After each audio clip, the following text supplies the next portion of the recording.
Hello, welcome to ENG 101 and D2L. I am Nicole Trout. I'll be your instructor this semester. It's nice to meet you. This video is going to cover a lot of information about how to get started in the course.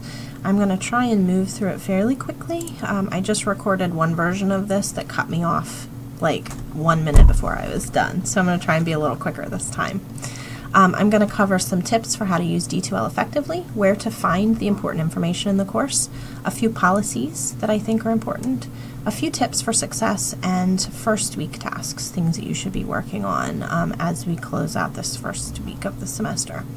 So we're going to start by going into the course itself, and I'm going to talk a little bit about a couple of things that I want you to keep in mind about navigating through D2L. We're going to start by always going to the content button. This content button will take you to the navigation that you need in order to find your way around. So you'll start with the table of contents, and you can see that we have 4 units and a midterm plus the Getting Started folder. One thing that's really important is to bookmark the course schedule for the course. D2L offers this course schedule link that takes you to sort of like the D2L generated course schedule here, and all of the due dates and things are on here. But there is a course schedule under Syllabus Policies and Schedule. It's a Google Doc, and it covers really a day-to-day schedule for the semester. So you'll see the first week there's a lot of information on here about getting started, and then after that you'll see week 2, it kind of gives you a daily plan for how to accomplish the work that you need to. Due dates are always in red, links are always in blue. It always tells you when to submit your work by, and generally how to submit your work as well. So you'll see moving through the course every week looks essentially the same. This course schedule has a lot more information on it than the one that's generated by D2L, so I would recommend that you use this one. One thing that you can do is when you're in D2L on the course calendar page, you can click this little bookmark link. So you want it to be filled in, and what that does is it creates a bookmark for you right here. So you don't have to try and find the course schedule every time you need it. You just click bookmarks and it's right there. So that makes things a little bit simpler. One other thing that I want you to do right away in D2L is sign up for notifications so that you'll know when I post a new announcement. Go to the Profile tab, click Notifications, and you'll see a whole selection of options here. If you put in a cell phone number, then you can choose to receive a text notification or an email notification. So this really is the one that I want you to sign up for. The other ones are optional, it's up to you. But this way you'll always know when I post a new announcement in the course, which I will do every week, outlining some reminders, tips for assignment completion, and important information that you should know. I do not email that information separately, so if you want to be notified when there's a new announcement, this is the only way to do that. So I recommend that you do it. Let's see, back here. We just covered the important D2L tips, and the next thing I want to talk about is where to find important information in the course. So we're going to go back to content, always start with content, and then you're going to navigate using this left-hand sidebar. You'll see, as I said earlier, there are 4 main units. The Getting Started folder is where you'll find information on how to contact me. You will find the syllabus, policies for the course, and a copy of the schedule here. There is a whole section full of resources and tutorials that will help you be successful in this course and in online courses in general. And then you'll find the first week tasks also under Getting Started. After this first week, you'll be working through the Unit 1 folder. You'll see an assignment, and then in each assignment sub-module, that's what this box is, you'll see the instructions for the assignment itself, some resources to help you complete it, and then you'll see a Submit Here link. This will take you to a Google Drive folder where you'll upload your work for the semester. So here's another assignment, here's another assignment, and here's your quiz material. This is the textbook material for the course, essentially. So if you go into these resource folders, you'll find presentations, study guides, Quizlets, PowerPoints. I'm going to have to remove that textbook chapter because we have a new edition, so I'm going to have to fix that. So, there are several units, several submodules within each unit. If you just go through them in order and you follow that course schedule that I showed you earlier, you should be fine. Let's see, is there anything else I wanted to, looks like that covers it. Oh, grades. I want to show you grades. Up here on the top side, if you click grades, I can't really click it on my end because it's going to show all the students in the course, and for confidentiality reasons, I don't want to put my view on the screen, but this is where you would go to check your grades for the course.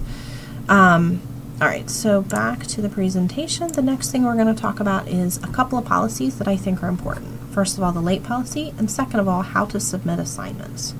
So if you go under Getting Started, you will see down here the late policy for the course. It's pretty standard for all of my courses.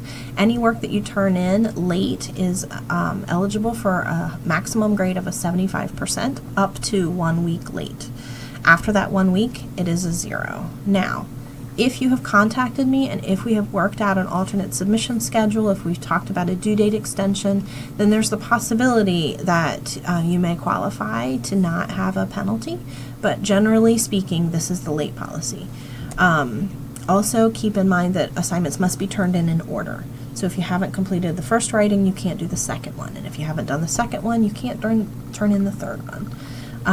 And also that those late assignments that you are turning in past the due date cannot be rewritten or revised. So whatever grade you earn on them the first time will stand. You will not get an opportunity to improve your grade by rewriting the paper. So it's really important that you try to follow along with the due dates. The other thing that I want to make sure you're aware of is how to turn in assignments. I do use Google Drive so that I can give you feedback directly on your documents. So what you'll find is that under the Getting Started folder, there's a video tutorial about how to submit assignments to Google, and there's a handout basically that shows you 3 different ways to access your shared Google folder.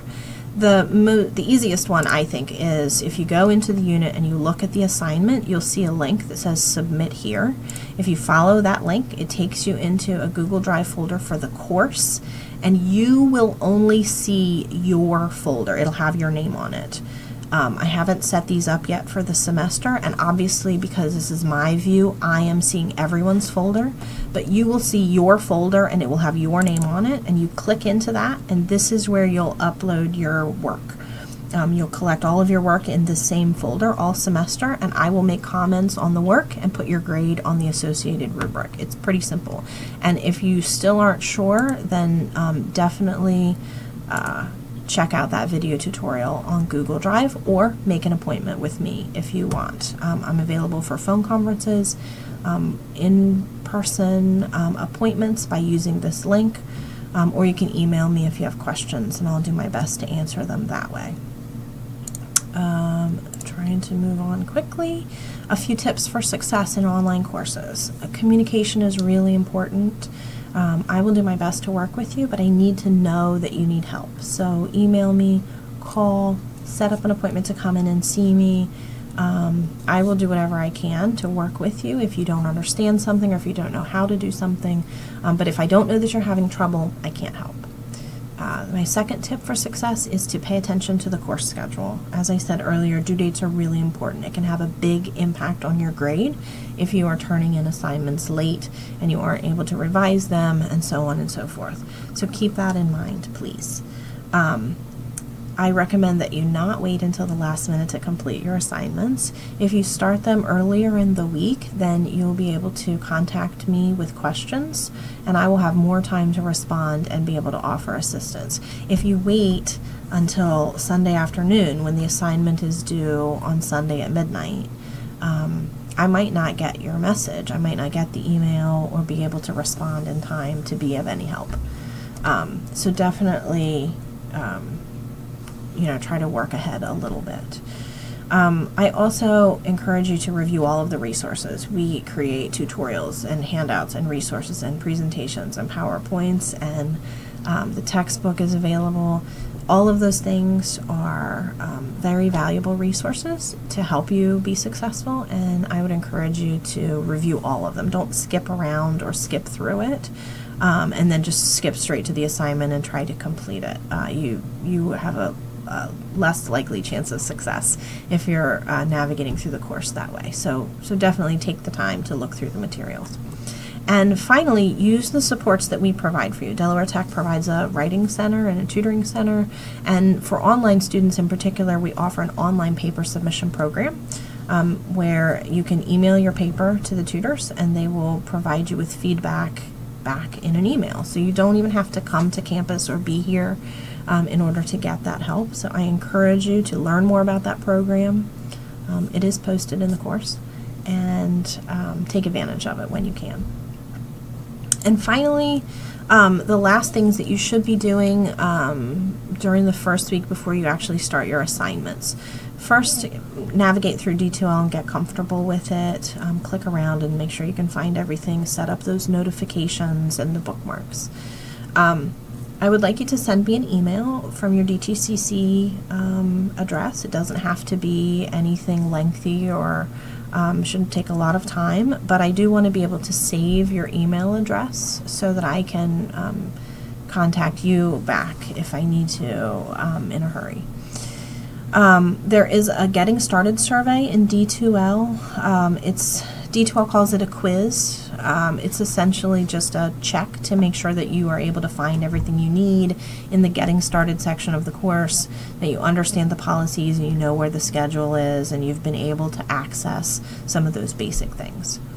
And then the fourth thing on this list, it says to introduce yourself with a quick video on the Introduce Yourself discussion board. The Introduce Yourself discussion board in D2L may not support videos. I used to use a different program, so forgive me for not fixing that before I got to this point in the video.